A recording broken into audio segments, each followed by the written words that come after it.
రేపటి నుంచి 45 రోజుల పాటు ప్రతిష్టాత్మకంగా చేపట్టనున్న డోర్ టు డోర్ కార్యక్రమంపై నేతలకు టీడీపీ అధినేత సీఎం చంద్రబాబు దిశానిర్దేశం చేశారు. ఎన్నికల సమయంలో ఓట్లు అడగటానికి వెళ్లినట్లే ఇప్పుడు తాము అమలు చేస్తున్న హామీలను వివరిస్తూ ప్రతి ఇంటికి వెళ్లాలని నేతలకు చెప్పారు. మంత్రులు, ఎంపీలు, ఎమ్మెల్యేలు, ఎమ్మెల్సీలతో పాటు పార్టీ యంత్రాంగమంతా ఈ అవుట్ రీచ్ కార్యక్రమంలో భాగస్వామ్యం కావాలని ఆదేశించారు. ఆంధ్రప్రదేశ్లో 2 ఏళ్ల కూటమి పాలన పూర్తవుతున్న సందర్భంగా ముఖ్యమంత్రి చంద్రబాబు నాయుడు పార్టీ ముఖ్య నేతలు, ప్రజాప్రతినిధులతో నిర్వహించిన టెలికాన్ఫరెన్స్లో పలు కీలక దిశానిర్దేశం చేశారు. రేపటి నుంచి 45 రోజుల పాటు ప్రతిష్టాత్మకంగా చేపట్టనున్న డోర్ టు డోర్ కార్యక్రమంపై నేతలకు స్పష్టతనిచ్చారు. గడిచిన ఎన్నికల్లో ప్రజలు కూటమికి చారిత్రాత్మక విజయాన్ని అందించారని, 94% స్ట్రైక్ రేటుతో పాటు 57% ఓట్లను సాధించగలిగామని గుర్తు చేశారు. గత ప్రభుత్వ విధ్వంసకర పాలన, వారి తప్పిదాల వల్లే ఆ పార్టీ ఘోరంగా ఓడిపోయిందని ఎద్దేవా చేశారు. ప్రజలకు ఉపయోగపడేలా వారి అభిప్రాయాలను పరిగణలోకి తీసుకుంటూ ప్రభుత్వం ముందుకు వెళుతోందని సీఎం స్పష్టం చేశారు. రాబోయే స్థానిక సంస్థల ఎన్నికల్లో టీడీపీ సహా కూటమి అభ్యర్థులందరూ విజయం సాధించాలని, బూత్ కన్వీనర్లు సహా ప్రతి ఒక్కరూ బాధ్యతగా పనిచేయాలని పిలుపునిచ్చారు. నాయకులు కేవలం అనుచరుల్లా కాకుండా సమస్యలను పరిష్కరించే నైపుణ్యాలతో ఎదగాలని సూచించారు.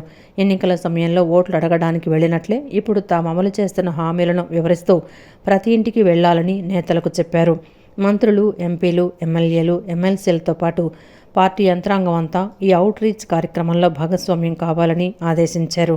కూటమి ప్రభుత్వం మళ్లీ అధికారంలోకి రావడం తథ్యమైనప్పటికీ ఎవరికి ఎలాంటి అజాగ్రత్త వద్దని, ప్రజలు మెచ్చని పనులు చేయకూడదని హెచ్చరించారు. రాష్ట్ర భవిష్యత్తు కోసం కూటమి ప్రభుత్వం కొనసాగాల్సిన అవసరాన్ని ప్రజలకు వివరించాలని తెలిపారు. ఇదే సమయంలో ప్రతిపక్ష వైఎస్ఆర్ కాంగ్రెస్ పార్టీపై తీవ్రస్థాయిలో విమర్శలు గుప్పించారు. యువత సంక్షేమాన్ని తాము ఎంతగానో ప్రోత్సహిస్తుంటే ఆ పార్టీ మాత్రం యువత భవిష్యత్తును నిర్వీర్యం చేసిందని ఆరోపించారు. కేవలం డబ్బుతోనే ప్రజాభిమానాన్ని పొందలేమని ఆ పార్టీ గ్రహించలేకపోయిందని, ఓటమి పాలైనా ఇప్పటికీ సమాజంలో చిచ్చుపెట్టే కుట్రలు చేస్తోందని మండిపడ్డారు. వైఎస్ఆర్ కాంగ్రెస్ పార్టీ విధ్వంసకర విధానాలు, తప్పుడు పద్ధతులను ఎండగట్టాలని, నేతలు నిత్యం ప్రజలతో మమేకమైతేనే వారి కుట్రలను తిప్పికొట్టగలమని చంద్రబాబు పేర్కొన్నారు. అగ్రస్థాయి నేతల నుంచి క్షేత్రస్థాయి కార్యకర్తల వరకు అందరూ నిరంతరం ప్రజల్లో ఉండడాన్ని బాధ్యతగా తీసుకోవాలని పిలుపునిచ్చారు. ఆషాఢ మాసాన్ని పురస్కరించుకుని విజయవాడ కనకదుర్గమ్మకు తెలంగాణ భాగ్యనగర్ మహంకాళి జాతర బోనాల ఉత్సవాల ఉమ్మడి దేవాలయాల కమిటీ ఆధ్వర్యంలో బంగారు బోనం సమర్పించారు. హైదరాబాద్ పాత బస్తీలోని మహంకాళి అమ్మవారి దేవాలయాల కమిటీ ద్వారా బంగారు బోనాన్ని విజయవాడ బ్రాహ్మణ వీధికి తీసుకొచ్చారు. జమ్మితొట్టిలోని చెట్టు వద్ద కొలువైన అమ్మవారు సహా ఇతర దేవతలకు దుర్గగుడి అర్చకులు జోగిని శ్యామలాదేవి ప్రత్యేక పూజలు చేశారు. దుర్గగుడి ఈవో సీనా నాయక్ కూడా పూజల్లో పాల్గొన్నారు. అనంతరం జోగిని శ్యామలాదేవి బంగారు బోనాన్ని తలకెత్తుకున్నారు. బంగారు, వెండి బోనాలతో పాటు మరో 5 బోనాలతో బ్రాహ్మణ వీధి నుంచి ఇంద్రకీలాద్రి వరకు పోతురాజుల విన్యాసాలు, మేళతాళాలు, కోలాటాలు, నృత్యాల నడుమ ఊరేగింపు సాగింది. విజయవాడ ఇంద్రకీలాద్రిపై కోలాహలం నెలకొంది. ఆషాఢ మాసం సందర్భంగా దుర్గమ్మకు భక్తులు బోనాలు, సారె సమర్పిస్తున్నారు. హైదరాబాద్ భాగ్యనగర్ మహంకాళి జాతర ఉమ్మడి దేవాలయాల ఊరేగింపు కమిటీ దుర్గమ్మకు బంగారు బోనం సమర్పించారు. ముందుగా విజయవాడ బ్రాహ్మణ వీధి జమ్మిదొడ్డి చేరుకుని తెలంగాణ నుంచి వచ్చిన భక్తులు దేవతామూర్తులకు పూజలు నిర్వహించారు. అనంతరం నైవేద్యంతో బంగారు బోనం సిద్ధం చేశారు. దుర్గమ్మకు పట్టువస్త్రాలు తీసుకుని బంగారు బోనాన్ని శిరస్సుపై ధరించి జోగిని శ్యామలాదేవి నృత్యం చేశారు. తర్వాత శ్యామలాదేవి బంగారు బోనం ఎత్తుకొని సామూహిక ఊరేగింపుగా ఇంద్రకీలాద్రికి బయలుదేరారు. మేళతాళాలు, కోలాటాలు, నృత్యాలతో భారీ ఊరేగింపుతో ఇంద్రకీలాద్రికి చేరుకొని కనకదుర్గమ్మకు బోనం సమర్పించారు. అమ్మవారికి బంగారు బోనం, పట్టువస్త్రాలు, ఒడిబియ్యంతో పాటు కృష్ణమ్మ తల్లికి పట్టువస్త్రాలు, పసుపు, కుంకుమ, గంగతెప్పను సమర్పించారు. ప్రతి సంవత్సరం ఆషాఢ మాసంలో భాగ్యనగర్ కమిటీ ఆధ్వర్యంలో బెజవాడ దుర్గమ్మకు బంగారు బోనంతో పాటు సారె సమర్పించడం ఆనవాయితీ. 16 సంవత్సరాలుగా ఈ ఆచారాన్ని నిర్వహిస్తున్నారు. బోనం సమర్పణ కార్యక్రమంలో భాగంగా తెలంగాణ కళాకారుల ప్రదర్శన ప్రత్యేక ఆకర్షణగా నిలుస్తోంది. ప్రజలందరూ ఆయురారోగ్యాలతో ఉండాలని దుర్గమ్మను ప్రార్థించినట్లు కమిటీ సభ్యులు తెలిపారు. భాగ్యనగర్ ఉమ్మడి దేవాలయ ఊరేగింపు కమిటీ నుంచి గత 16 సంవత్సరాల నుంచి అమ్మవారికి బంగారు పాత్రలో నైవేద్యం సమర్పించడం ఆనవాయితీగా జరుగుతుంది. సకాలంలో వర్షాలు పడాలి, పాడి పంటలు మంచిగా పండాలి, ఇరు రాష్ట్రాల మధ్య మంచి సంకేతం ఉండాలని చెప్పేసి అన్నదమ్ముల బాధ్యతగా ఉండాలని ఈ అమ్మవారికి బోనం సమర్పించడం 17 సంవత్సరాలు జరుగుతుంది. ఇదే విధంగా ఆనవాయితీగా మేము ఎట్లయితే హైదరాబాద్ నుంచి ఇక్కడ ఇంద్రగిరాదికి తీసుకొస్తున్న బోనము, ఇక్కడ నుంచి దుర్గా మల్లేశ్వరి టెంపుల్ నుంచి కూడా పాత బస్సు 8 దేవాలయాలకు పట్టు వస్త్రాలు కూడా తీసుకొస్తున్నారు. ఇచ్చిపుచ్చుకునే దూరంలో చాలా ఇక్కడ ఇంద్రకీలాద్రి మీద ఉన్న అమ్మవారికి కనకదుర్గమ్మకి బంగారు పాత్రలో ఇవాళ నైవేద్యం సమర్పించుకోవడం జరుగుతుంది. ఊరేగింపు ఉమ్మడి దేవాలయ ఊరేగింపు కమిటీ వాళ్ళ ఆధ్వర్యంలో గత 17 సంవత్సరాల నుంచి ఇక్కడ అమ్మవారికి ఆనవాయితీగా ప్రతి సంవత్సరం తప్పకుండా ఇక్కడ బంగారు పాత్రలో బోనాన్ని సమర్పించుకోవడం ఇది ఒక ఆనవాయితీగా వస్తుందన్నమాట. ముందుగా రాష్ట్ర ప్రజలందరూ బాగుండాలని మనస్ఫూర్తిగా కోరుకుంటున్నాను. సకాలంలో వర్షాలు మంచిగా పడి పాడి పంటలు గొడ్డు గోదాలు అన్నీ మంచిగా ఉండాలని మనస్ఫూర్తిగా కోరుకుంటున్నాను. ఉమ్మడి తెలంగాణ సోదరులు సోదరీమణులంతా కూడా కొన్ని వేల మందితో బంగారు భవనాలతో వాళ్ళ తల్లి దగ్గరికి వచ్చి ఆశీర్వాదం కోసం వస్తున్నారు. వాళ్ళందరూ కూడా మా అర్చక స్వాములు, మా ఈవో గారు, మేము, మా సిబ్బంది, మా ట్రస్ట్ బోర్డు అందరం ఆహ్వానం పలకడానికి వచ్చాము. ఇక్కడ ఆహ్వానం పలికి వాళ్ళు వచ్చిన తర్వాత మళ్ళీ మేము రిసీవ్ చేసుకొని వాళ్ళకి అన్ని ఏర్పాట్లు మేము వాళ్ళకి దర్శనం కోసం అన్ని ఏర్పాట్లు యథావిధిగా ప్రతి 17 సంవత్సరాల నుంచి వాళ్ళు వస్తున్నారు. వాళ్ళకి అత్యంత బంగారు బోనాన్ని తెలంగాణ జంట నగరాల నుంచి తెచ్చారు. ఈ యొక్క వచ్చిన వాళ్ళందరినీ కూడా ఇక్కడ అన్ని ఏర్పాట్లు చేశాము. వారు ఇప్పుడు 12 గంటలకు స్టార్ట్ అయితే 2-2:30 గంటలకు మనము అమ్మవారి దగ్గరకు వస్తారు. ఆలోపు అన్ని ఏర్పాట్లు రావడానికి వాళ్ళకి మంచి దర్శనము, ఆశీర్వచనము, వచ్చిన అతిథులందరికీ కూడా ఎలాంటి ఇబ్బంది లేకుండా చేసామని. గత 16 సంవత్సరాల నుంచి కూడాను మన ఉమ్మడి రాష్ట్రంలో ఉన్నటువంటి తెలంగాణ రాష్ట్రం ఇవాళ ఇండివిజువల్గా స్థాపితమైనటువంటి కారణంగా మనకి అమ్మవారికి ఇక్కడ బోనం సమర్పించి సౌమంగళ్య ద్రవ్యాలతో అమ్మవారి యొక్క పూజా కార్యక్రమాలతో ఉభయ రాష్ట్రాలు కూడాను క్షేమంగా ఉండి ఆ ప్రజలందరూ కూడాను చక్కగా పరిపాలన ఇది ఉండేటట్లుగా కోరుకుంటూ అమ్మవారికి పూజ. రాబోయే కాలంలో సూపర్ ఎల్నినో ప్రభావం వ్యవసాయ రంగానికి ప్రధాన సవాలుగా మారే అవకాశం ఉందని ఏపీ బీజేపీ రాష్ట్ర అధ్యక్షుడు పివిఎన్ మాధవ్ తెలిపారు. వర్షపాతం అస్థిరంగా ఉండే పరిస్థితుల్లో రైతులు ముందస్తు ప్రణాళికతో వ్యవహరించాలని సూచించారు. నీటి లభ్యతను దృష్టిలో ఉంచుకుని చిరుధాన్యాలు, అపరాలు వంటి ప్రత్యామ్నాయ పంటలను ప్రోత్సహించాలని, భూగర్భ జలాలను సంరక్షించాలని వ్యవసాయ శాస్త్రవేత్తలు కేవీకిల సూచనలను తప్పనిసరిగా పాటించాలని పిలుపునిచ్చారు. వ్యవసాయ రంగంలో యువత భాగస్వామ్యాన్ని పెంచేందుకు బీజేపీ కిసాన్ మోర్చా ఆధ్వర్యంలో నవంబర్లో 5,000 మంది యువ రైతులతో భారీ యువ రైతుల సదస్సు నిర్వహించనున్నట్లు ప్రకటించారు. భారతీయ జనతా పార్టీ కిసాన్ మోర్చా ఆంధ్రప్రదేశ్ రాష్ట్ర కార్యవర్గ సమావేశం విజయవాడలోని ఐబీ ప్యాలెస్లో జరిగింది. కిసాన్ మోర్చా రాష్ట్ర అధ్యక్షుడు చిగురుపాటి కుమారస్వామి అధ్యక్షతన జరిగిన ఈ సమావేశానికి బీజేపీ రాష్ట్ర అధ్యక్షుడు పివిఎన్ మాధవ్ ముఖ్య అతిథిగా విచ్చేశారు. కార్గిల్ విజయ దివాస సందర్భంగా దేశం కోసం ప్రాణాలర్పించిన అమరవీరులకు నివాళులర్పించారు. సమావేశంలో మాధవ్ మాట్లాడుతూ 1999 కార్గిల్ యుద్ధంలో భారత సైనికులు ప్రదర్శించిన అపార త్యాగ స్ఫూర్తి దేశానికి చిరస్మరణీయమని పేర్కొన్నారు. లాల్ బహదూర్ శాస్త్రి ఇచ్చిన జై జవాన్ జై కిసాన్ నినాదాన్ని స్మరించుకుంటూ దేశ సరిహద్దులను సైనికుడు కాపాడితే దేశ ఆహార భద్రతను రైతు కాపాడుతున్నాడని, రైతు కూడా దేశానికి మరో సైనికుడేనని అన్నారు. ప్రకృతి వ్యవసాయం మరియు గో ఆధారిత వ్యవసాయం భవిష్యత్తు వ్యవసాయానికి మార్గదర్శకాలని చెప్పారు.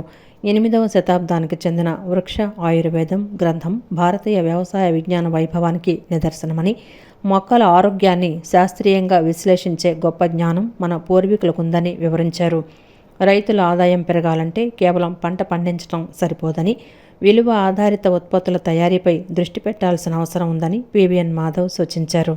జీడిపప్పు ఉప ఉత్పత్తుల నుంచి పారిశ్రామిక వినియోగం, తోతాపురి మామిడిని ఆమ్చూరుగా ప్రాసెసింగ్ చేసి ఎగుమతులు, అరటిపండ్లను డ్రై బనానాగా మార్చి అంతర్జాతీయ మార్కెట్లో విక్రయించే అవకాశాలను రైతులు వినియోగించుకోవాలని పిలుపునిచ్చారు. వ్యవసాయ రంగంలో యువత భాగస్వామ్యాన్ని పెంచేందుకు బీజేపీ కిసాన్ మోర్చా ఆధ్వర్యంలో నవంబర్లో 5,000 మంది యువ రైతులతో భారీ యువ రైతుల సదస్సు నిర్వహించనున్నట్లు ప్రకటించారు. అలాగే ప్రతి గ్రామంలో 10 మంది సభ్యులతో గ్రామ కమిటీలను ఏర్పాటు చేసి కేంద్ర ప్రభుత్వ రైతు సంక్షేమ పథకాలను ఇంటింటికి చేరవేయడంతో పాటు రైతులకు అవగాహన కల్పించే కార్యక్రమాలను చేపట్టనున్నట్లు వెల్లడించారు. రైతు సంక్షేమం, గ్రామీణాభివృద్ధి, శాస్త్రీయ వ్యవసాయం, యువత భాగస్వామ్యంతో వికసిత్ భారత్ లక్ష్య సాధనలో బీజేపీ కిసాన్ మోర్చా కీలక పాత్ర పోషిస్తుందని పివిఎన్ మాధవ్ స్పష్టం చేశారు. రైతాంగానికి సంబంధించి అన్ని రకాల ఆలోచనలు కూడా నరేంద్ర మోడీ గారు తన మొదటి సంవత్సరంలోనే అమలు చేశారు. కేవలం మాటలకే పరిమితం కాకుండా వ్యవసాయానికి సంబంధించిన పరిస్థితి అంతా ఆలోచన చేశారు.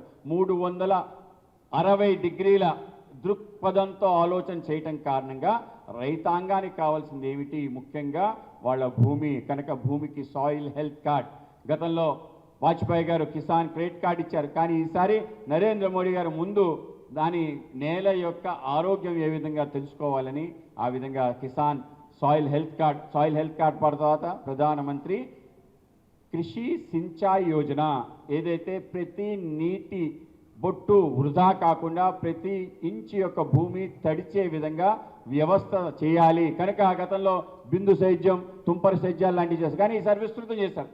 ఏవైతే పిల్ల కాలువలు, తల్లి కాలువలు వాటన్నిటి యొక్క పరిధి పెంచే విధంగా నిధులు ఇవ్వడం జరిగింది.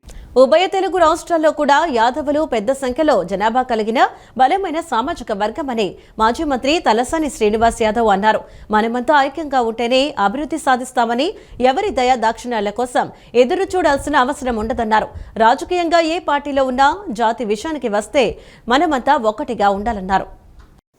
విజయవాడ మధురానగర్ విమ్స్ కళాశాల సమీపంలో యాదవ సంఘం నాయకుల ఆధ్వర్యంలో ఏర్పాటు చేసిన సమావేశానికి మాజీ మంత్రి తలసాని శ్రీనివాస్ యాదవ్ పాల్గొన్నారు. తొలుత శ్రీకృష్ణుడి విగ్రహానికి పూలు వేసి పూజించారు. అనంతరం సమావేశంలో ఆయన మాట్లాడుతూ యాదవులు లేనిదే చరిత్ర లేదని, శ్రీకృష్ణుడి వారసులమని, నీతి నిజాయితీకి మారుపేరు యాదవులని పేర్కొన్నారు. కలియుగ దైవం శ్రీ వెంకటేశ్వర స్వామివారి ఆలయాన్ని మొదట తెరిచేది కూడా మన గొల్ల మిరాసి అని చెప్పారు. 2 తెలుగు రాష్ట్రాలలో కూడా పెద్ద సంఖ్యలో జనాభా కలిగిన బలమైన సామాజిక వర్గం తమదని, మనమంతా ఐక్యంగా ఉంటేనే అభివృద్ధి సాధిస్తామన్నారు. ఎవరి దయా దాక్షిణ్యాల కోసం ఎదురు చూడాల్సిన అవసరం ఉండదన్నారు. రాజకీయంగా ఏ పార్టీలో ఉన్నా జాతి విషయానికి వచ్చేసరికి మనమంతా ఒకటిగా ఉండాలన్నారు. మన కులదైవం శ్రీకృష్ణుడి జన్మదినం కృష్ణాష్టమిని ఘనంగా నిర్వహించాలన్నారు. మీకు ఏ అవసరం వచ్చినా తానున్నానని గుర్తుపెట్టుకోవాలని, తన పూర్తి అండదండలు ఉంటాయన్నారు. ఐక్యత అనేది ప్రధానమైనటువంటిది. మనం అందరం ఐక్యతగా ఉండవలసినటువంటి అవసరం ఉన్నది.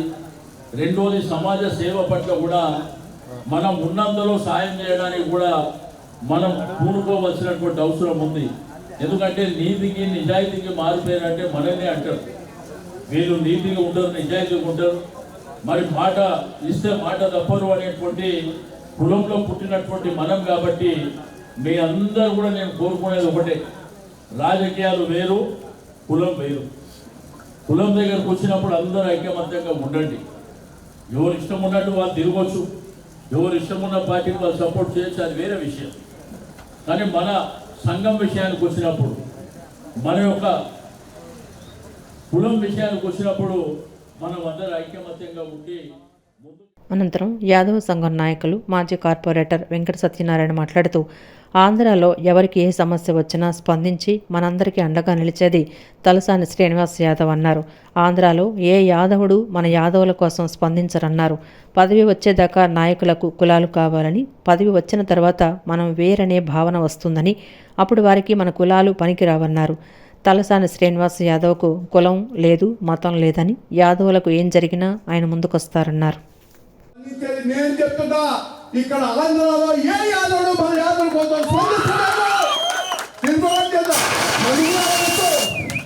నన్ను అడగచ్చు, మీ మనస్సాక్షి తెలిసిన ఎంతవరకు స్పందించాను నేను. అలాగే అందరినీ స్పందించాలని కోరుతున్నా. మన వాళ్ళు నిజంగానే స్పందించుంటే పదెక్కేదాకా నాయకులు మనం, పదెక్కిన తర్వాత మనం మన కులాలు పైగా అప్పుడు పదొక్కేదాకా మన కులాలు కావాలి నాయకులకి.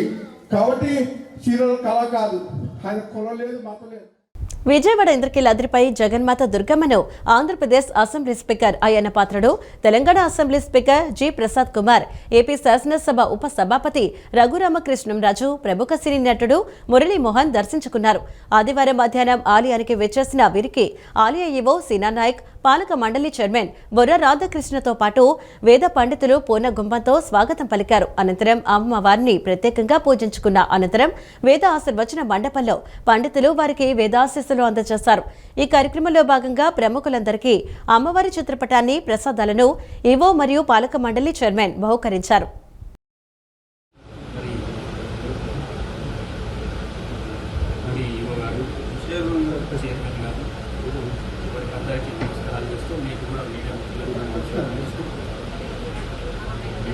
ప్రపంచమంతా ఎల్నినో సందర్భంగా, కరువు అంతా ఏర్పడుతున్న సందర్భంలో అమ్మవారిని దర్శించుకొని అక్కడ తెలంగాణ రాష్ట్రంలో, ఇక్కడ ఆంధ్రప్రదేశ్ రాష్ట్రంలో రైతులకు సుభిక్షంగా వర్షాలు పడాలి, రైతులు సంతోషంగా ఉండాలి, వారితో పాటు ప్రజలు కూడా అందరూ సంతోషంగా ఉండాలని చెప్పేసి అమ్మవారిని కోరుకోవడం జరిగింది. మరి ఆ విధంగా అమ్మ ఆశీస్సులు రెండు రాష్ట్రాలు అమ్మవారి సారీ పెట్టడం. అమ్మవారి సారీస్ అంటే మన ఆంధ్ర రాష్ట్రానికి కాదు, దేశాన్ని కాపాడే అమ్మ దుర్గమ్మ తల్లి. అదే తల్లి దర్శనానికి రోజు రావడం జరిగింది, చాలా ఆనందం. నేను మనస్ఫూర్తిగా ఏం కోరుకుంటాం, మా అమ్మవారి దగ్గరికి వస్తే మా రాజకీయ నాయకులు అయితే మేము ఏం కోరుకుంటామంటే ఈ రాష్ట్రం బాగుండాలా, దేశం బాగుండాలా, రాష్ట్ర ప్రజలు సంతృప్తిగా ఉండాలా, అలాగే వారితో పాటు మా కుటుంబ సభ్యులు కూడా ఆనందంగా ఉండాలా, అమ్మని ఆశీర్వాదం ఇవ్వాలని చెప్పి కోరుకోవడం జరిగింది. అలాగే అందరూ ప్రజలందరూ కూడా ఈ రాష్ట్రాన్ని ముందుకు తీసుకెళ్ళడం కోసం ఈ కూటమి ప్రభుత్వానికి మాకు అందరికీ కూడా మీ ఆశీర్వాదం ఇవ్వాలా, అమ్మవారి ఆశీస్సుతో కూడా ప్రజల ఆశీర్వాదం కూడా ఉండాలి. ఈ వేడుకలు 12వ తారీఖు వరకు ఉంటాయి. అమ్మవారికి ఈసారి ఉంటాం. సో ఈ పవిత్రమైన ఈ ఆషాఢ మాసంలో ఈ సారె అమ్మవారికి చీర సారెతో కొలుచుకోవడం అనేది ఇప్పటి నుంచో మనకు వస్తున్న సాంప్రదాయం. అధిక సంఖ్యలో భక్తులు పాల్గొని అమ్మవారి ఆశీర్వాదం కోరుకోవాలని మనస్ఫూర్తిగా కోరుకుంటున్నాం. మా స్పీకర్ గారు చెప్పారు, ప్రజల ఆశీర్వాదాలు మా మీద, ఆ దేవత ఆశీర్వాదాలు ప్రజల మీద ఉండాలని చెప్పి నేను చెప్పాలనుకుంటున్నాను. చెప్పేశారు కాబట్టి విద్య అనేది ఎవరూ దోచుకోలేని సంపద అని, ఒక విద్యార్థికి అందించే సహాయం ఒక కుటుంబ భవిష్యత్తును వెలిగించే దీపమని ఎన్టీఆర్ జిల్లా కలెక్టర్ లక్ష్మీ షా అన్నారు. ఆంధ్ర మోటార్ మర్చెంట్స్ అసోసియేషన్ అందించే చేయూతతో విద్యార్థుల కలలకు రెక్కలు వస్తాయని, భవితకు భరోసా ఇస్తుందని అన్నారు. రాష్ట్ర ప్రభుత్వం విద్యను అత్యున్నత ప్రాధాన్యంగా తీసుకుని ప్రతి విద్యార్థికి నాణ్యమైన విద్య అందేలా అనేక సంక్షేమ అభివృద్ధి కార్యక్రమాలను అమలు చేస్తుందని, ఈ ఏడాది ప్రభుత్వ పాఠశాలల్లో పెరిగిన ఉత్తీర్ణత శాతం ఇందుకు నిదర్శనమని అన్నారు. ఆంధ్ర మోటార్ మర్చెంట్స్ అసోసియేషన్ ఆధ్వర్యంలో విజయవాడ మొగల్రాజ్పురంలోని అమ్మ కళ్యాణ మండపంలో విద్యార్థులకు ఉపకార వేతనాలు, నోట్ పుస్తకాల పంపిణీ కార్యక్రమాన్ని నిర్వహించారు. ఈ కార్యక్రమానికి ఎన్టీఆర్ జిల్లా కలెక్టర్ లక్ష్మీశ ముఖ్య అతిథిగా వచ్చేశారు. అర్హులైన విద్యార్థులకు స్కాలర్షిప్లు, నోట్ పుస్తకాలను పంపిణీ చేసి అభినందించారు. ఈ సందర్భంగా జిల్లా కలెక్టర్ మాట్లాడుతూ విద్యార్థుల భవిష్యత్తుకు పెట్టుబడి పెట్టడం అంటే దేశ భవిష్యత్తును నిర్మించటమని అన్నారు. ప్రభుత్వంతో పాటు సామాజిక బాధ్యతను గుర్తించి విద్యార్థులకు అండగా నిలుస్తున్న ఆంధ్ర మోటార్ మర్చెంట్స్ అసోసియేషన్ అమ్మ సేవలు ప్రశంసనీయమని కొనియాడారు. ఆర్థిక పరిస్థితులు విద్యకు అడ్డంకిగా మారకుండా వివిధ పథకాల ద్వారా విద్యార్థులకు చేయూత అందిస్తూ ఉన్నత విద్యను అభ్యసించే అవకాశాలను ప్రభుత్వం విస్తృతం చేస్తోందని పేర్కొన్నారు.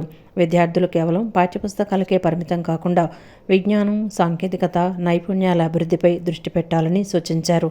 విద్యార్థులు తమకు లభిస్తున్న అవకాశాలను సద్వినియోగం చేసుకుని ఉన్నత లక్ష్యాలను నిర్దేశించుకోవాలని, తల్లిదండ్రులు, ఉపాధ్యాయుల ఆశయాలను నెరవేర్చేలా కృషి చేయాలని జిల్లా కలెక్టర్ లక్ష్మీశ పిలుపునిచ్చారు. లైవ్లీవుడ్ కోసం ఆటోలు అటువంటిది ఈ దుకాణాలు ఇప్పించడం ఇవన్నీ చేస్తున్నారు. ఇది చాలా మంచి పరిణామం. ఈ కార్యక్రమం ముందుకు తీసుకెళ్తూ ఎన్టీఆర్ జిల్లాలో పేదరిక నిర్మూలనానికి, అలాగే ఎన్టీఆర్ జిల్లాలో ప్రతి ఫ్యామిలీలో వన్ ఫ్యామిలీ వన్ ఎంటర్ప్రెనర్ అవ్వడానికి ఈ P4 కార్యక్రమం ఎంతో దోహదపడుతుంది. ఆంధ్ర మర్చెంట్స్ అసోసియేషన్ పిల్లలకి కూడా ఏదైతే ఈ స్కాలర్షిప్ ఇస్తున్నారో ఆ పిల్లలందరికీ శుభాభినందనలు తెలియజేస్తున్నాను, కంగ్రాచులేషన్స్ తెలియజేస్తున్నాను. ఇదే స్ఫూర్తితో వాళ్ళు మంచిగా చదివి మంచి స్థానానికి వెళ్ళాలి. అలాగే Andhra merchants association, Andhra motor merchant association వాళ్ళు ఏదైతే ఉన్నారో మరింత మంది పిల్లలకి ఈ ప్రకారంగా ప్రోత్సహించి వాళ్ళు వాళ్ళ జీవితంలో మంచి వెలుగులు వచ్చేలాగా వాళ్ళు ఒక మంచి స్థానానికి వెళ్ళేదానికి మీరు దోహదపడాలని తెలియజేసుకుంటూ అమ్మ అసోసియేషన్ వాళ్ళందరికీ, వాళ్ళ ఈ ఆఫీస్ బీరర్స్ అందరికీ ధన్యవాదాలు తెలియజేసుకుంటున్నాను. అనంతరం ఆంధ్ర మోటార్ మర్చెంట్స్ అసోసియేషన్ అమ్మ అధ్యక్షులు గార్పాటి సతీష్ బాబు, ప్రధాన కార్యదర్శి శంకర చంద్రశేఖర్ మాట్లాడుతూ సభ్యుల సహకారం తీసుకొని సమాజానికి సేవ చేయాలనే లక్ష్యంతో ప్రతి సంవత్సరం విద్యార్థుల విద్యాభివృద్ధికి సహాయం అందిస్తున్నామని తెలిపారు. ఈ ఏడాది 425 మంది విద్యార్థులకు ఉపకార వేతనాల రూపంలో 21.30 లక్షలు, 60,000 విలువ గల నోట్బుక్స్ను అందజేస్తున్నామని తెలిపారు. P4 కార్యక్రమం కింద విజయవాడ ప్రభుత్వ ఆసుపత్రిలో రోగుల సౌకర్యార్థం 16 లక్షలతో విశ్రాంతి భవనం నిర్మించి మౌలిక వసతులు కల్పించామని తెలిపారు. భవిష్యత్తులో మరింత మంది విద్యార్థులకు చేయూత అందించే కార్యక్రమాలను విస్తరిస్తామని తెలిపారు.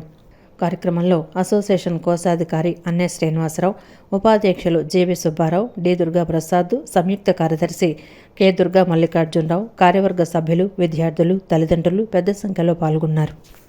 అనేక సేవా కార్యక్రమాల్లో కొన్ని భాగాలు మాకు హాస్పిటల్స్ మెయింటైన్ చేస్తాం. జనరల్ హాస్పిటల్ ఉంది, ఐ హాస్పిటల్, ఫిజియోథెరపీ హాస్పిటల్. ఈరోజు ప్రత్యేకత ఏంటంటే ఇక్కడికి వచ్చిన తల్లిదండ్రులందరికీ క్యాన్సర్ గురించి అవగాహన కల్పించాలనే ఉద్దేశంతో డాక్టర్ సిగురుపాటి సత్యవిజయ్ గారు వైజాగ్లో పనిచేస్తున్న వారిని తీసుకుని వచ్చి ఇక్కడ అవగాహన సదస్సు లాంటిది పెట్టి వారితో క్యాన్సర్ గురించి వివరంగా చెప్పే ఏర్పాటు అయితే చేశాం. అట్లాగే బోయపాటి స్కూలే కాకుండా ముత్యాలంపాడు స్కూల్లో కూడా వాళ్ళకి కావాల్సిన గేమ్స్ కావాలని అడిగితే వాళ్ళకు కూడా ఏర్పాటు చేశాం. ఈ సంవత్సరం గవర్నమెంట్ హాస్పిటల్, కొత్త హాస్పిటల్లో ఆ సూపరింటెండెంట్ గారి రిక్వెస్ట్ మీద ఒక షెడ్ కావాలంటే దాదాపుగా 4000 అడుగుల షెడ్ వేసి దాంట్లో పేషెంట్లు వాళ్ళు కూర్చుంటాకి 16 బల్లలు, దానికి కావాల్సిన ఫ్యాన్లు అన్నీ కూడా ఈ సంవత్సరం ఏర్పాటు చేయడం జరిగింది. అట్లాగే అనేక సేవా కార్యక్రమాల్లో ఆంధ్ర మోటార్ మిసైల్ ఎప్పుడు ముందుంటుందని ఈ సందర్భంగా తెలియజేస్తాం.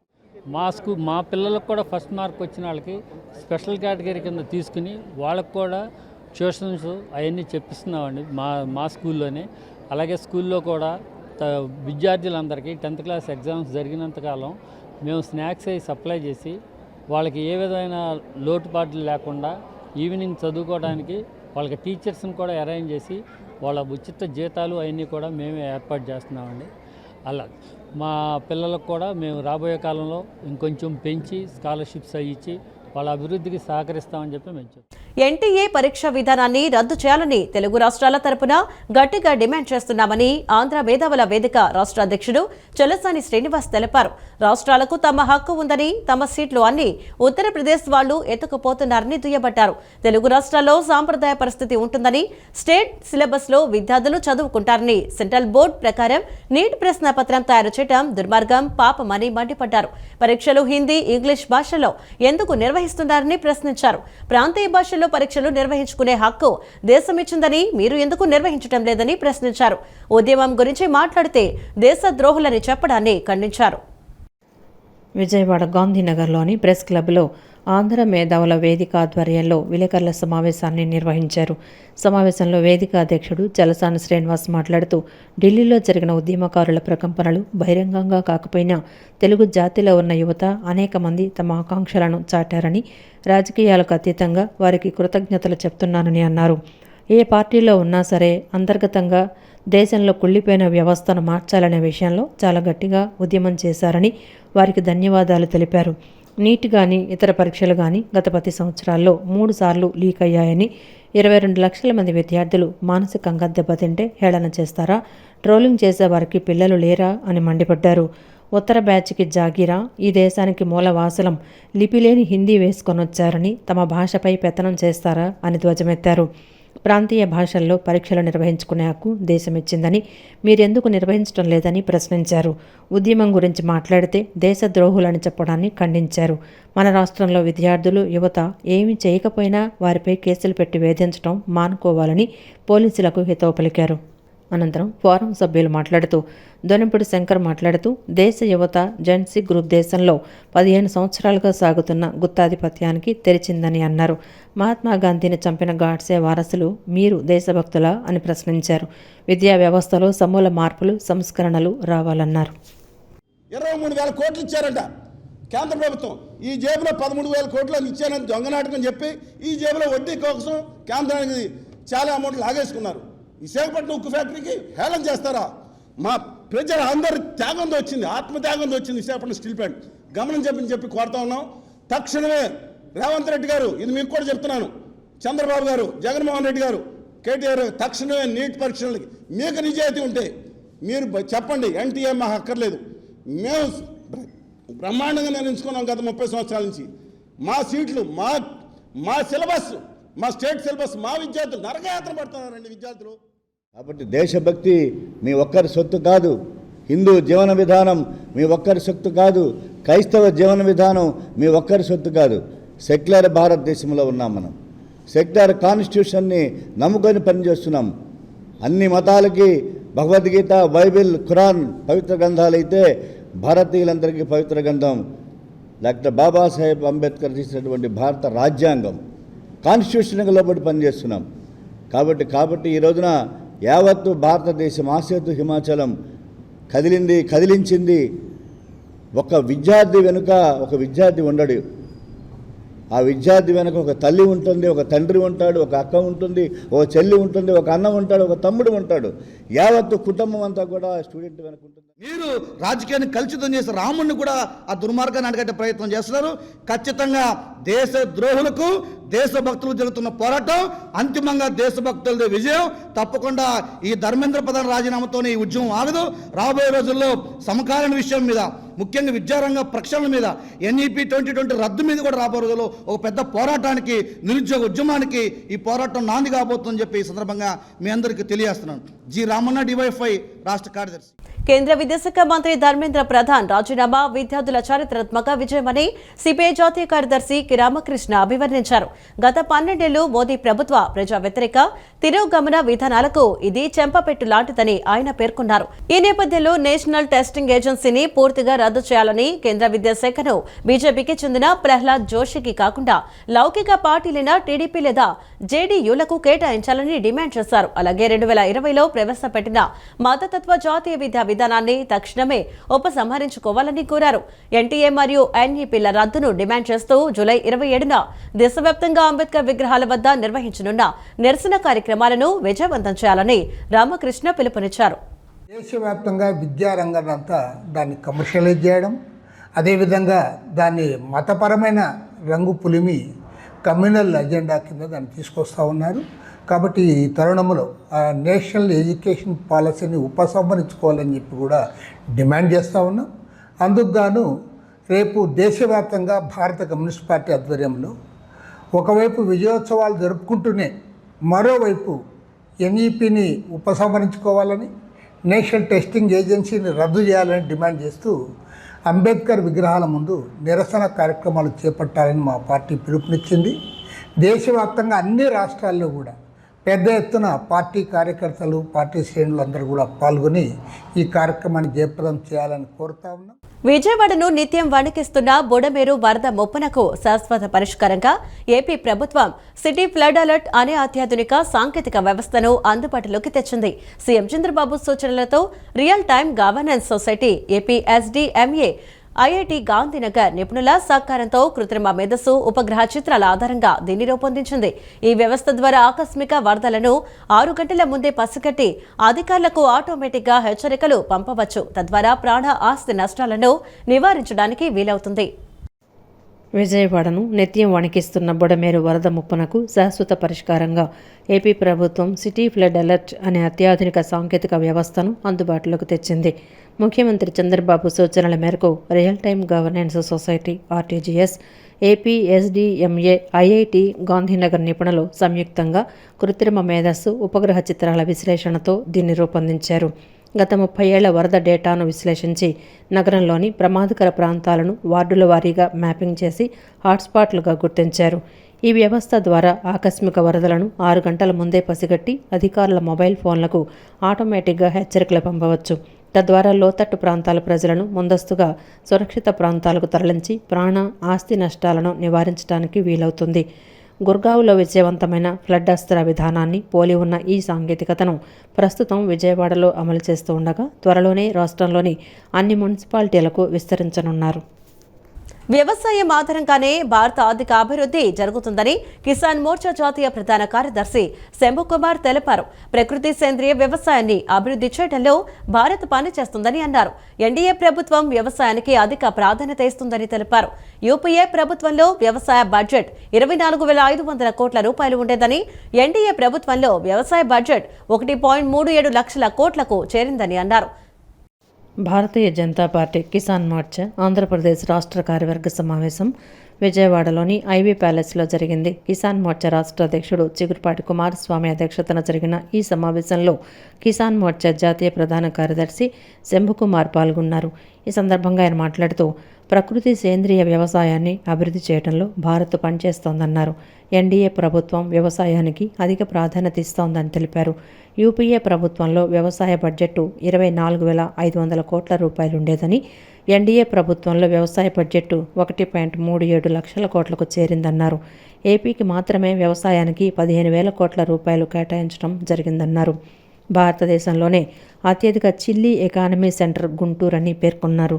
41 లక్షల రైతులకు కిసాన్ సమ్మాన్ నిధి 6,000 చొప్పున డైరెక్ట్ బెనిఫిట్ ట్రాన్స్ఫర్ చేయడం జరిగిందన్నారు. భారతదేశంలో ప్రధాని ఆదేశాలతో 1000 వర్క్షాపులు నిర్వహించామని, మోదీ నాయకత్వంలో చేసే వ్యవసాయ అభివృద్ధి, రైతు సంక్షేమం తెలిసేలా చేయడం కిసాన్ మోర్చా పనని అన్నారు.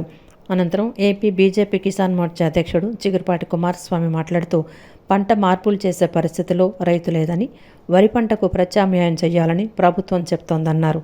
ఎన్ని సంక్షేమ పథకాలు వచ్చినా రైతుకు అందకుండా కష్టపడుతున్నాడని, నెల్లూరు జిల్లాలో గ్రామాల వారీగా బ్రోకర్లున్నారని, బ్రోకర్ల చేతిలో పడటంతో ధర రావటం లేదన్నారు. రైతు కళ్లల్లో నీరు కాదు ఆనందం కల్పించాలని, బీజేపీ జెండా పేదలకు అండ అనే ఆలోచనతో కిసాన్ మోర్చా పనిచేస్తుందన్నారు. వ్యవసాయం చేసేవారు బిడ్డలను వ్యవసాయానికి పంపటం లేదని, రైతు మాత్రం తన బిడ్డ రైతు కావాలని అనుకోవడం లేదన్నారు. ఈ సమావేశంలో కిసాన్ మోర్చా జాతీయ ఉపాధ్యక్షుడు సురేష్ రెడ్డి, పొగాకు బోర్డు చైర్మన్ యశ్వంత్, బీజేపీ రాష్ట్ర సంఘటన ప్రధాన కార్యదర్శి మధుకర్జీ తదితరులు పాల్గొన్నారు. अभी माननीय प्रधानमंत्री जी का 12 साल पूरा हुआ। भारतीय जनता पार्टी के राष्ट्रीय अध्यक्ष माननीय नितिन नवीन जी के नेतृत्व में इस उपलक्ष्य में विभिन्न कार्यक्रम, विभिन्न अभियान लिया गया। किसान मोर्चा को पूरे देश में 1000 नेचुरल फार्मिंग वर्कशॉप करने का लक्ष्य दिया गया था और आप लोगों के मेहनत से 1000 लक्ष्य को हमने पार कर लिया। आंध्र प्रदेश में Lok Sabha wise natural farming workshop करना था, वो उसको बहुत सफलतापूर्वक पूरा कर लिया। మన ముందున్న సవాళ్ళని ఎదుర్కోవడానికి మనకున్నటువంటి జ్ఞానము, పారంపరిక కృషి వికాస్ అంటే మన పూర్వులు, మన తాతలు తండ్రులు చేసినటువంటి వ్యవసాయాన్ని ఇంకా పరిరక్షించుకుంటూ పారంపరిక కృషి వికాస్ యోజన ద్వారా మనం పెద్ద ఎత్తున న్యాచురల్ ఫార్మింగ్ అంటే జీరో బడ్జెట్ న్యాచురల్ ఫార్మింగ్ ద్వారాను సేంద్రియ వ్యవసాయాన్ని మనం పెంపొందించడానికి 1000 మంది రైతులతో కూడిన ఒక కాన్క్లేవ్, ఒక మీటింగ్ని ఏర్పాటు చేయాల్సిన ఉంటుందని మేము జాతీయ కిసాన్ మోర్చా నుంచి సంకల్పించాం. దానికి అనుగుణంగా మీరు ప్రయత్నం చేస్తారని నేను ఆశిస్తున్నాను. దగ్గరికి వెళ్ళగలుగుతామనే ఆలోచనతో మనం ముందుకెళ్లాల్సిన అవసరం ఉంటుంది.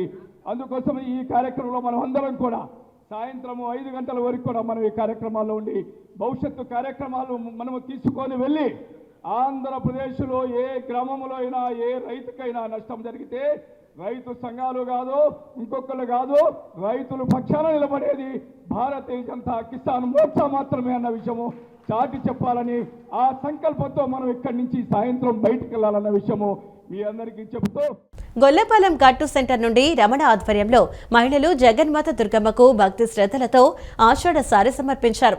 దేవి ఉపాసకురాలు రవీనమ్మ ఆధ్వర్యంలో ప్రత్యేక పూజలు నిర్వహించి హారతులు సమర్పించారు. అనంతరం అక్కడి నుండి తీన్మార్ డప్పులు, డిజే చప్పుళ్ల కోలాటాల నడుమ మహిళలు సారెను ఎంతో వైభవంగా దుర్గమ్మ ఆలయం వరకు తీసుకువెళ్లారు. గొల్లపాలెం గట్టు సెంటర్ నుండి రమణ ఆధ్వర్యంలో మహిళలు జగన్మాత దుర్గమ్మకు భక్తి శ్రద్ధలతో ఆషాఢ సారె సమర్పించారు. ఈ కార్యక్రమంలో భాగంగా తొలుత గొల్లపాలెం గట్టు వద్ద ఉన్న రావి చెట్టుకు దేవి ఉపాసకురాలు రవీనమ్మ ఆధ్వర్యంలో ప్రత్యేక పూజలు నిర్వహించి హారతులు సమర్పించారు. అనంతరం అక్కడి నుండి తీన్మారు డప్పులు, డీజే చప్పుళ్ల కోలాటాల నడుమ మహిళలు సారెను ఎంతో వైభవంగా దుర్గమ్మ ఆలయం వరకు తీసుకువెళ్లారు. ఈ సందర్భంగా నిర్వాహకులు రమణ మాట్లాడుతూ దుర్గమ్మ ఆలయంలో ఆషాఢ సారె ఆచారం ప్రారంభమైన నాటి నుండి ప్రతి ఏటా క్రమం తప్పకుండా సారె సమర్పిస్తున్నామని, స్థానికుల సహకారంతోనే ఈ కార్యక్రమం విజయవంతమవుతోందని తెలిపారు. అనంతరం దేవి ఉపాసకురాలు రవీనమ్మ మాట్లాడుతూ గొల్లపాలెం నుండి పండుగ వాతావరణంలో ఈ కార్యక్రమం జరగడం చాలా సంతోషంగా ఉందని, తనను ఆడపడుచుగా భావించి ఈ కార్యక్రమాన్ని తన చేతుల మీదుగా నడిపించడం అదృష్టంగా భావిస్తున్నట్లు చెప్పారు. దుర్గమ్మ ఆశీస్సులు ఈ ప్రాంత ప్రజలపై మెండుగా ఉండాలని ఆమె ఆకాంక్షించారు. అనంతరం స్థానిక మహిళా భక్తులు మాట్లాడుతూ ప్రతి ఏటా ఈరోజు తమకు ఒక పండుగ లాంటిదని చెప్పారు. నిర్వాహకులు రమణ నేతృత్వంలో గత 8 ఏళ్లుగా దుర్గమ్మకు సారె సమర్పణ కార్యక్రమం వైభవంగా నిర్వహిస్తున్నామని, జగన్మాత ఆశీస్సులు రాష్ట్ర ప్రజలందరిపై ఉండాలని మనసారా కోరుకున్నారు. మాలచ్చమ్మ దుర్గమ్మ చెట్టు దగ్గర చక్కగా ప్రతి సంవత్సరం కూడా వైభవంగా ఆ అమ్మకి కనకదుర్గమ్మ అమ్మవారికి దుర్గామల్లేశ్వరి దేవస్థానానికి వైభవంగా ఈ పేట వాడ అందరూ కూడా కలిసి మెలిసి చక్కగా ఆ అమ్మకి వైభవంగా సారి తీసుకెళ్తున్నారు. ఆ అమ్మ చల్లని చూపు వీళ్ళందరికీ కలిగి ఉండాలని, వీళ్ళ కుటుంబం అందరూ కూడా బాగుండాలని నేను ఆనందంగా వచ్చాను. నాకు పసుపు కుంకుమ పెట్టారు. వీరి కుటుంబాలు అందరూ కూడా చల్లగా ఉండాలి. సర్వే జన సుఖనో భవంతు. జై మాతమ్మ. గొల్లపాలెం గట్టు అమ్మవారు సారి మొదలెట్టిన కానీ అమ్మవారి దేవస్థానంలో సారి ఎప్పుడైతే మొదలెట్టారో గత 8 సంవత్సరాల నుంచి మేము సారి చేస్తున్నామండి. ఈ కొండ మీద అందరూ కలిసికట్టుగా చేసుకునే సంబరం అండి. అందరూ కలిసి దుర్గాభవానికి అమ్మవారికి గత 8 సంవత్సరాల నుంచి సారి సమర్పిస్తున్నామండి. అందరూ ఆ తల్లి చల్లగా చూడాలని కోరుకుంటున్నాం. చేస్తున్నామండి. గొల్లపాలెం గట్టు 8 సంవత్సరాలు చేస్తున్నామండి. అందరూ ఈ గట్టు మీద అందరూ చల్లగా ఉండాలని చూస్తున్నామండి. అందరికీ ఆరోగ్యాలతో అందరూ ఆరోగ్యంగా ఉండి ఎవరికి ఏ ఇబ్బందులు లేకుండా అమ్మవారు అందరూ చల్లగా చూడాలని అనుకుంటున్నాం. మా ఆంటీ దయ వల్ల మొత్తం ఈ వాడకట్టు మొత్తం ఆమె ఏకం పట్టుకే ఒక మాట. ఆమె ఈ పండగకి మాకు ప్రతి సంవత్సరం పండగ, ఇంకా ఆమె చెయ్యి పట్టుకే మాకు చాలా హ్యాపీగా ఇదవుతుందండి. అంటే అందరూ వేసుకొని చేస్తాం, కాకపోతే ఆమె సహకారం ఎక్కువ. ఇది మట్టుకి మేము చెప్పుకోదలసింది. చాలా హ్యాపీ అండి. చాలా. జీవితంలోనైనా వ్యాపారంలోనైనా విజయాన్ని అందుకోవాలంటే పెద్ద లక్ష్యాలను నిర్దేశించుకుని ప్రణాళికాబద్ధంగా ముందుకు సాగాలని ప్రముఖ బ్యాడ్మింటన్ కోచ్ పద్మభూషణ్ పుల్లల గోపీచంద్ అన్నారు. వ్యాపార ప్రపంచం వేగంగా మారుతోందని, పాత పద్ధతులకు మాత్రమే పరిమితమైతే పోటీలో నిలవటం కష్టమని గోపీచంద్ పేర్కొన్నారు. కేవలం ఎక్కువ గంటలు పనిచేయడం కాకుండా స్మార్ట్ టెక్నిక్తో పనితీరును మెరుగుపరచుకోవటమే నేటి విజయ సూత్రమని వెల్లడించారు. జీవితంలోనైనా వ్యాపారంలోనైనా విజయాన్ని అందుకోవాలంటే పెద్ద లక్ష్యాలను నిర్దేశించుకుని ప్రణాళికాబద్ధంగా ముందుకు సాగాలని ప్రముఖ బ్యాడ్మింటన్ కోచ్ పద్మభూషణ్ పుల్లెల గోపీచంద్ అన్నారు. మారుతున్న కాలానికి అనుగుణంగా ఆలోచన విధానాన్ని మార్చుకోవాలని, ఆధునిక సాంకేతికతను అందిపుచ్చుకొని స్మార్ట్ విధానాలతో ముందుకు సాగాలని ఆయన పిలుపునిచ్చారు. కష్టపడి పనిచేయటం ఎంత ముఖ్యమో అంతే తెలివిగా పనిచేయటం కూడా అవసరమని, నమ్మకం, ప్రజా సంబంధాలు, పరస్పర సహకారమే వ్యాపార విజయానికి బలమైన పునాదులని అన్నారు. నగరంలోని ఎస్ఎస్ కన్వెన్షన్లో నేడు జరిగిన BNI Andhra Pradesh largest networking conclave 4.0లో ముఖ్య అతిథిగా పాల్గొన్న ఆయన 1500 మందికి పైగా హాజరైన వ్యాపారవేత్తలు, పారిశ్రామికవేత్తలను ఉద్దేశించి స్ఫూర్తిదాయకంగా ప్రసంగించారు. వ్యాపార ప్రపంచం వేగంగా మారుతోందని, పాత పద్ధతులకు మాత్రమే పరిమితమైతే పోటీలో నిలవడం కష్టమని గోపీచంద్ అన్నారు. డిజిటల్ టెక్నాలజీ, కృత్రిమ మేధ AI, డేటా ఆధారిత నిర్ణయాలు, వినూత్న మార్కెటింగ్ పద్ధతులు వంటి ఆధునిక సాధనాలను ఉపయోగించుకోవడం ద్వారా వ్యాపారాన్ని మరింత వేగంగా విస్తరించవచ్చని సూచించారు. కేవలం ఎక్కువ గంటలు పనిచేయటం కాకుండా స్మార్ట్ టెక్నిక్స్తో పనితీరును మెరుగుపరచుకోవటమే నేటి విజయ సూత్రమని పేర్కొన్నారు. వ్యాపారంలో ఉత్పత్తి లేదా సేవ ఎంత ముఖ్యమో దానికంటే ఎక్కువగా నమ్మకం, సంబంధాలు ముఖ్యమని అన్నారు. మంచి ప్రజా సంబంధాలు, వినియోగదారులతో సత్సంబంధాలు, తోటి వ్యాపారవేత్తలతో అనుబంధం, పరస్పర సహకారం ఉంటేనే దీర్ఘకాలిక విజయం సాధ్యమవుతుందని చెప్పారు. పోటీని శత్రుత్వంగా కాకుండా పరస్పరం నేర్చుకునే అవకాశంగా చూడాలని సూచించారు. BNI వంటి వేదికలు కేవలం వ్యాపార పరిచయాలకే పరిమితం కాదని, విశ్వాసంతో కూడిన బలమైన వ్యాపార సంబంధాలను నిర్మించే కుటుంబాలు లాంటివని కొనియాడారు. ఒకరి అనుభవం మరొకరికి మార్గదర్శకంగా మారుతుందని, బలమైన నెట్వర్క్ ఉన్న వ్యాపారవేత్త ఎలాంటి సవాళ్లనైనా ధైర్యంగా ఎదుర్కోగలడని అన్నారు. విజయం అనేది ఒక్క రోజులో వచ్చేది కాదని, ప్రతిరోజు నేర్చుకోవటం, కొత్త ఆలోచనలను స్వీకరించటం, జట్టును ప్రోత్సహించటం, మార్పులకు అనుగుణంగా నిర్ణయాలు తీసుకోవటం, వినియోగదారుల అవసరాలను అర్థం చేసుకోవటం ద్వారా ప్రతి వ్యాపారవేత్త తన రంగంలో అగ్రస్థానానికి చేరుకోవచ్చని గోపీచంద్ పేర్కొన్నారు. యువ పారిశ్రామికవేత్తలు భయాన్ని పక్కన పెట్టి ధైర్యంగా ముందడుగు వేయాలని, పెద్దగా ఆలోచించండి, తెలివిగా పనిచేయండి, మంచి సంబంధాలను నిర్మించుకోండి, విజయం మీ వెంట నడుస్తుందని ఆయన పిలుపునిచ్చారు. Everybody should learn, especially in corporate world. ఇప్పుడు చిన్నపిల్లలు వస్తారు, వాళ్ళు కాలేజ్ నుంచి బయటకు వస్తారు, లేకపోతే మన ఇంట్లోనే మన పిల్లలు ఉంటారు, వాడికి 24-25 years 30 years వస్తుంది. వాడు వచ్చి నాన్న నాకు ఐడియా వచ్చిందో, లేకపోతే ఒక బాస్కి ఒక కొత్త గ్రాడ్యుయేట్ వచ్చి నాకు ఐడియా వచ్చిందో అంటే, అరే నీకేం తెలియదు చూసుకోరా అంటే, you're disrespecting it and you're not letting a new idea come to the front. Whereas if you respect that version, then probably there's a new improvement which can happen in the business, which is a new age idea.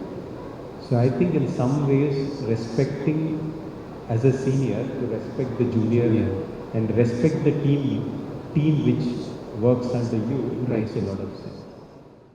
Expo పెట్టామండి, AP MSME expo పెట్టాం, MSME డిపార్ట్మెంట్తో కూడా పెట్టామండి. So అది కూడా కనీసం 10,000 మంది పైన వచ్చారు. అసలు బయట మొత్తం జామ్ అయిపోయింది. But thank you so much అండి అందరికీ, అందరు మీడియా మిత్రులు కూడా థ్యాంక్ యూ సో మచ్ అండి. మీరు చాలా సపోర్ట్ చేశారు. మా గోల్ ఏంటంటే మన గవర్నమెంట్ చంద్రబాబు నాయుడు గారి గోల్ ప్రతి ఫ్యామిలీలో ఒక్క ఆంటర్ప్రెన్యూర్ ఉండాలని. అది కూడా మేము కూడా ఆ గోల్లో నడుస్తున్నామండి. సో మేము గవర్నమెంట్తో ఉన్నాం, మేము ఆంటర్ప్రెన్యూర్స్తో ఉన్నాం, మేము ఇంకా ఆపర్చునిటీ క్రియేట్ చేస్తున్నాం. Thank you so much. ఈ వార్తలు ఇంతటితో సమాప్తం. నమస్కారం.